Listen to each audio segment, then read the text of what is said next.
हमारी मस्जिद टूट गई और मंदिर बन गया, इस तरीके के ख्यालात आते होंगे। वो सब जो लोग सोचते होंगे वो सोचते होंगे हम प्रभु श्री राम के पड़ोसी हैं ना। जब तक मेहमान आते रहेंगे तब तक ये चालू ही होता रहेगा।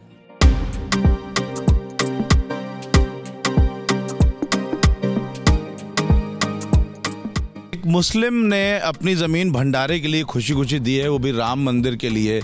एक तरीके का संदेश है ये पूरी दुनिया को भंडारा चलाने के लिए दी है। कितने दिन तक ये भंडारा चल सकता है? चरण फरवरी से फरवरी अंत तक है। क्या आप नूर आलम को जानते हैं? अयोध्या में नूर आलम की ज़मीन पर हम इस समय खड़े हैं और ये ज़मीन राम जन्मभूमि मंदिर के एकदम सामने यानी सटी हुई है। ये आप सामने देख रहे हैं जो भगवा कलर की ग्रिल है, ये राम जन्मभूमि की सरहद है। और राम जन्मभूमि की इस सरहद के इस पार जो ये पूरी आप ज़मीन देख रहे हैं, ये नूर आलम की ज़मीन है। और नूर आलम जी ने इस ज़मीन को अपनी इच्छा से, खुशी से राम जन्मभूमि जो तीर्थ क्षेत्र है उसको भंडारे के लिए दिया है कि यहाँ पर भंडारा बन सकता है। नूर आलम जी हमारे साथ हैं। ये जो नूर आलम जी किस्सा है, ये कहाँ से शुरू होता है?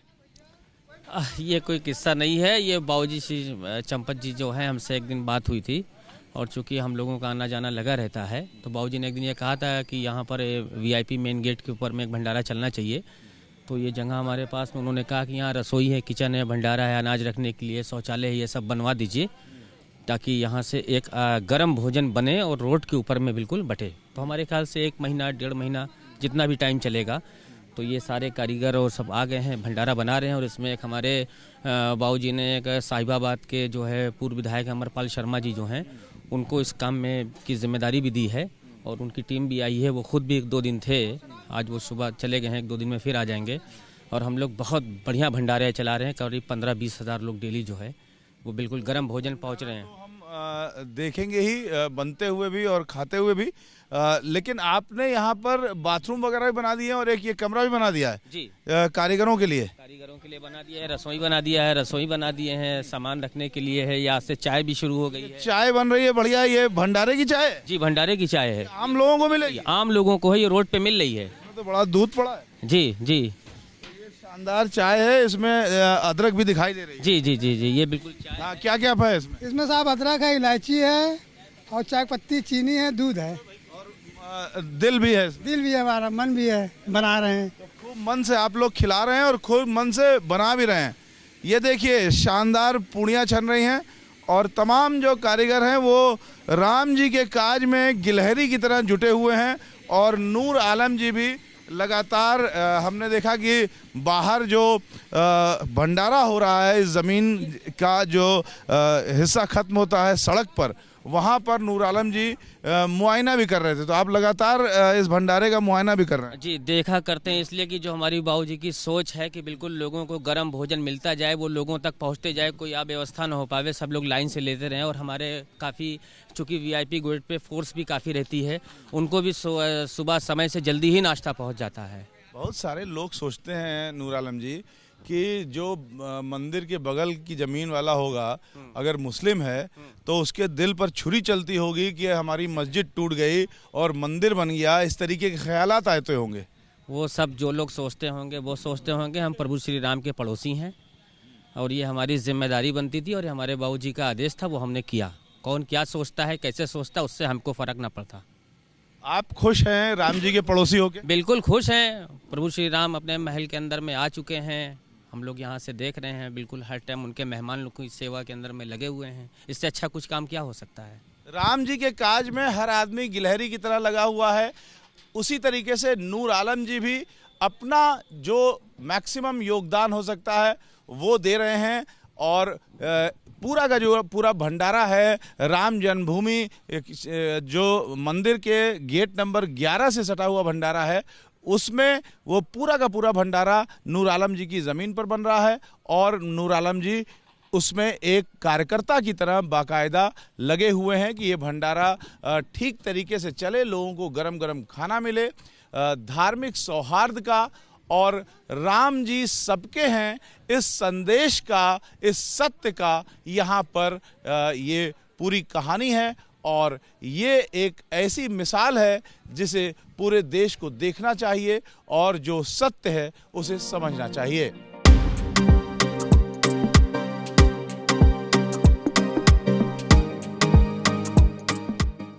विश्व हिंदू परिषद के केंद्रीय मंत्री पंकज जी हमारे साथ हैं और हम इस समय राम सेवकपुरम में बैठे हैं, जो कि कार सेवकपुरम के पास में ही है। सर, बहुत कम लोग जानते हैं अभी भी राम सेवकपुरम के बारे में। क्या होता है राम सेवकपुरम में, इसका इस्तेमाल कैसे होता है? हमारी गतिविधियों का केंद्र है ये, और यहाँ पर जो हमारी एक बिल्डिंग बन रही है, यहाँ पर धर्मशाला के रूप में 150 कमरों के उसके कारीगर यहाँ रहते हैं। प्रारंभ से जब हमारा आंदोलन प्रारंभ हुआ, उसमें जो भी बड़े कार्यक्रम होते तो यहाँ भोजनालय होता था, लोग ठहरते थे, यहाँ के स्टोर बने हैं पहले से, उसका है। फिर अभी जब मंदिर का निर्माण का कार्य प्रारंभ हुआ तो जो बाहर से पत्थर आता था वो सारा यहीं डंप होता था, यहीं से और जन्मभूमि पर जाता था। और सामने ही हमारा कटर है, लगा है पत्थर को काटने का। जो पत्थर आता है उसको एक शेप दे करके और जन्मभूमि भेजते हैं, वहीं से उसकी और नक्काशी होती है और मंदिर में लगता है। तो इसलिए ये मल्टीपर्पज़ है, जो भी जैसी आवश्यकता है उस रूप में हम इसका इस्तेमाल करते हैं। राम जन्मभूमि मंदिर के दरवाजे भी यहीं पर बने हैं? यहीं पर बने, दरवाजे भी यहीं पर बने। मूर्तियाँ भी, एक मूर्ति भी इसी परिसर में बनी, 2 मूर्तियाँ सामने वाले परिसर में बनी। तो इसलिए मूर्ति निर्माण के लिए भी यहाँ पर काम हुआ। जो मुख्य जिसकी प्राण प्रतिष्ठा हो चुकी है, वो मूर्ति किस परिसर में बनी? ये सामने विवेक सृष्टि है, उस विवेक सृष्टि के परिसर में बनी। तो जो 2 अन्य मूर्तियां हैं, उसके बारे में बताइए कि कब तक वो प्रतिष्ठित होगी और कहाँ पर, किस लोकेशन पर मंदिर में? ये ट्रस्ट निर्णय करेगा, उसके पदाधिकारी निर्णय करेंगे और उसको यथा सम्मान जनक स्थान पर उसका स्थापना होगी, लेकिन कहाँ कब होगी ये ट्रस्ट निर्णय करेगा। जो अखबारों में उस शेष 2 मूर्तियों के चित्र आए हैं, उनमें एक काले पत्थर से और एक सफ़ेद पत्थर से, क्या ये जो मूर्तियाँ छपी हैं अखबारों में वो सही है? एक मूर्ति मकराना पत्थर की थी, बना रहे थे, जयपुर के सत्यनारायण पांडे थे, वो बना रहे थे। उन्होंने वहाँ जन्मभूमि के ऊपर जो द्वार पर सिंह लगे हैं और गरुड़ जी की मूर्ति है, हनुमान जी की मूर्ति है और हाथी लगे हैं, वो भी उन्हीं के द्वारा निर्मित किए गए हैं। तो इसलिए मकराना पत्थर के वो एक अच्छे जानकार कारीगर है, उन्होंने बनाई है। शेष 2 मूर्ति जो है वो श्याम वर्ण का पत्थर है, उसकी बनी है, उसमें से एक मूर्ति चयन हुई है। तो वीएचपी जो है वो किस तरीके से इस महायज्ञ में अपना योगदान दे रही है? क्योंकि एक तरफ ट्रस्ट है, एक तरफ प्रशासन है, एक तरफ बीजेपी है। वीएचपी का क्या रोल है और किस किस तरह से? विश्व हिंदू परिषद ने इस आंदोलन को शुरू किया है और संतों के नेतृत्व में किया है। तो विश्व हिंदू परिषद तो पहले दिन से इसके साथ जुड़ी है। आज जब प्राण प्रतिष्ठा हो चुकी है उसके बाद, सुनिए, ट्रस्ट और विश्व हिंदू परिषद परस्पर एक दूसरे के पूरक हैं और विश्व हिंदू परिषद जो धार्मिक दृष्टि से अच्छे कार्य हुए हैं उनमें सहाय करती है। ट्रस्ट के लोगों ने हमसे अपेक्षा की कि भाई हमारे इस इतने बड़े और अनुष्ठान में और वो सब प्रकार से हमारे साथ सहयोग करें, और हमने इस लड़ाई को लड़ा है तो हमारे लिए खुशी की बात यह है कि इतना बड़ा उत्सव हो रहा था, हम उसमें शरीक ना हो, ऐसे कैसे संभव होता है? तो इसलिए हम सब प्रकार से क्या क्या जिम्मेदारियां निभा रहे हैं? हम सब सहयोगी की भूमिका में हैं। जो ट्रस्ट निर्णय करेगा उस निर्णय के साथ हम परछाई के रूप में उनके साथ खड़े हैं, सब प्रकार से उनको सहयोग करेंगे, कर रहे हैं, आगे भी करेंगे। दान में जो अनाज आ रहा है वो सारा वीएचपी ही मैनेज कर रही है और अलग अलग भंडारों तक पहुंचा रही है। समाज जो है हाथ बांध करके खड़ा है। आप राम की लीला को समझते नहीं हैं। आपने देखा होगा 22 तारीख को कैसे सारा विश्व जो राम भक्त था कैसे झूम रहा था। यानी जिन देशों में अपेक्षा भी नहीं थी, जिन संस्थानों में अपेक्षा भी नहीं थी कि वहाँ राम के नाम से कुछ होगा, वो भी उसके पीछे खड़े हैं। ये देश राम का है। इस देश की पहचान और इस देश का स्वरूप वो आध्यात्मिक है और भारत एक आध्यात्मिक राष्ट्र के रूप में ही विश्व में स्थापित है। बीच के कालखंड में उसके ऊपर कुछ धूल जम गई थी, लेकिन राम जन्मभूमि के इस अभियान ने उस धूल को उखाड़ करके उड़ा दिया और निखार के रूप में सामने आ गया। तो वो देखा स्वरूप कैसा राम है और कैसे राम के लोग देश में हैं। 40 भंडारे हैं यहाँ पे, जिनको आपकी ओर से, बीएचपी की ओर से जो दान की सामग्री है वो दी जा रही है। हमने एक भंडारे से भी बात की तो उन्होंने बताया कि हमें जब ज़रूरत होती है हम मांग भी सकते हैं और एक बार में 5-5 कुंटल अनाज हमको मिल जाता है। तो किस तरीके से रोज़ इन लोगों को ये अनाज दिया जा रहा है, ये जो 40 भंडारे हैं? जैसे जहाँ जहाँ जिस चीज़ की ज़रूरत है वहाँ सप्लाई दे रहे हैं। हमारी गाड़ियाँ जाती हैं, उनका फ़ोन आता है, फ़ोन के अनुसार सामान देते हैं, दे रहा है और जाएगा भी तो चलेगा। अभी कई दिन के लिए बात हुआ है। कितने दिन तक ये भंडारा चल सकता है? चरण फरवरी अंत तक है। हाँ, फिर उसमें जो भी आगे जैसी परिस्थिति होगी उसमें निर्णय लेकर के उसको आगे बढ़ाएंगे, जोड़ेंगे। तो ये जो आयोजन है इसमें बीजेपी ने जिस तरीके से ये कहा है कि हर सांसद, हर विधायक अपने अपने क्षेत्र से अयोध्या दर्शन कराए लोगों को, तो वो जो लोग आएंगे उनके लिए भी ये भंडारा सुलभ होगा। यहाँ कोई बीजेपी कांग्रेस का नहीं है। हम उसको एक राम का भक्त मानते हैं, तीर्थ यात्री मानते हैं। जो आएगा और जिसको भूख लग रही है, हमारे भंडारे में आता है, तो हम तो उसको भगवान का रूप मान के ही उसकी सेवा करेंगे। इतना तो तय है कि अयोध्या में इस समय कोई भूखा नहीं रह सकता है। एक सर्वधर्म समभाव की बात भी सामने आई। राम मंदिर से सटी हुई ज़मीन है नूर आलम जी की, उन्होंने स्वेच्छा से खुशी खुशी दिया है भंडारे के लिए। वहाँ भी भंडारा चल रहा है, उसके बारे में कुछ बताएं। गाजियाबाद वालों का भंडारा चल रहा है। अमरपाल जी है वहाँ के, अमरपाल शर्मा, उनके स्वभाव में है कुछ इस प्रकार के अभियानों के समय वो भंडारे चलाते हैं, अनेक जगह चलाते, प्रतिवर्ष चलाते हैं। तो वो लोग जो है वहाँ पर भंडारा चला रहे हैं, देख के भी आइए, अच्छा चला है। और वहाँ के जो मालिक है उन्होंने बड़े सुंदर तरीके से कई लाख रुपया खर्च करके स्ट्रक्चर खड़ा किया है और हमारे इस उसमें वो एक सहयोगी की भूमिका में है, हम उनका स्वागत करते हैं। एक मुस्लिम ने अपनी ज़मीन भंडारे के लिए खुशी खुशी दी है, वो भी राम मंदिर के लिए।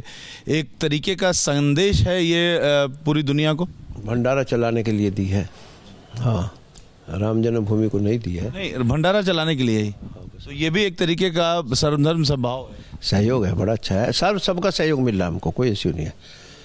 अयोध्या के और यहाँ के आसपास के देश के सभी राम भक्तों का एक प्रकार से सब अपनी अपनी आहुति जिस जिस रूप में भी भगवान ने उनको सामर्थ्यशाली बनाया, उस रूप में उस यज्ञ में अपनी आहुति दे रहे हैं। और लोगों में इस प्रकार की होड़ है कि मेरे यहाँ से भी कुछ ना कुछ जाना चाहिए, कुछ ना कुछ आना चाहिए, तो वो आ रहा है। यहाँ पर जो बड़ी तादाद में अनाज है वो सुरक्षित है किसी तरीके से? वो सड़ने वगैरह का या किसी और तरीके की कोई दिक्कत तो नहीं है उस अनाज को? सड़ाने के लिए लाए, खिलाने के लिए लाए, हम तो खिलाने के लिए लाए। वो सुरक्षित है पूरी तरह? क्यों सुरक्षित? में कहाँ भाव दिख रहा है आपको कैसी चीज़ का?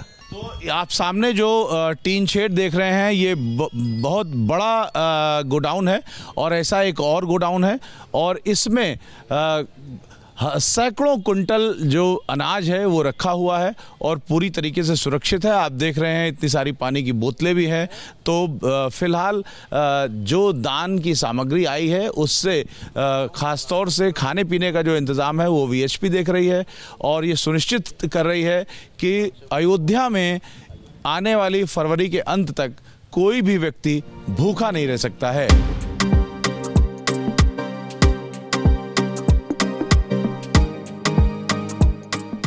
अयोध्या में कारसेवकपुरम के पास में है राम सेवकपुरम यानी राम कथा कुंज। यहाँ पर सबसे ज़्यादा जो दान का अनाज आता है वो एकत्रित किया जाता है। हमारे सामने जो आप एरिया देख रहे हैं, ढेर सारे झंडे देख रहे हैं, ये पूरा रामसेवकपुरम है और ये काफ़ी बड़ा है। इसमें ही अनाज इकट्ठा है और ये सारा अनाज जो ट्रस्ट है उसकी ओर से करीब 40 भंडारों में जाता है।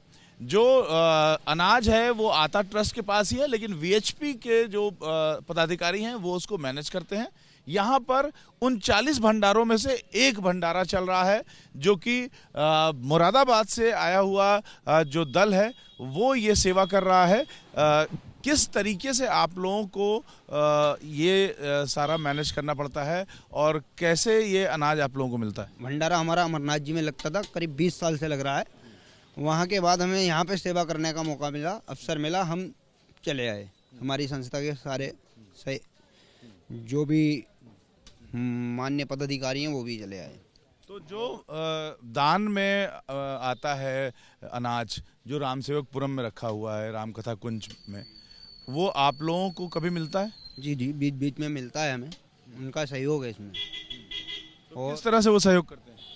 बीच बीच में सहयोग करते रहते हैं कि अगर कोई चीज़ हमारे पास नहीं है तो हम हक से मांग सकते हैं, तो वो दे देते हैं। आप लोग मांगते भी? हाँ जी, अगर कोई चीज़ शॉर्ट हो गई ले आते हैं, और नहीं है तो बाजार से खरीद लाते हैं।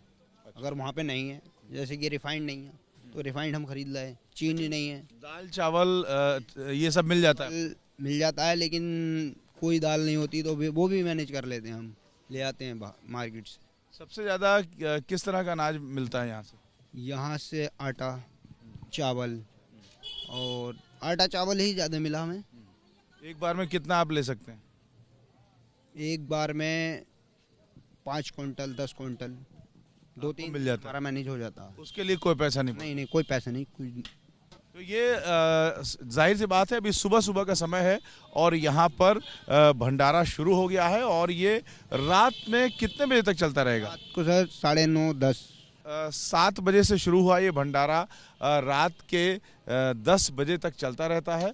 तो इस तरीके के अगर अयोध्या में 40 भंडारे हैं तो आप उम्मीद कर सकते हैं कि कम से कम अयोध्या में इस वक्त कोई भी भूखा नहीं सो सकता है।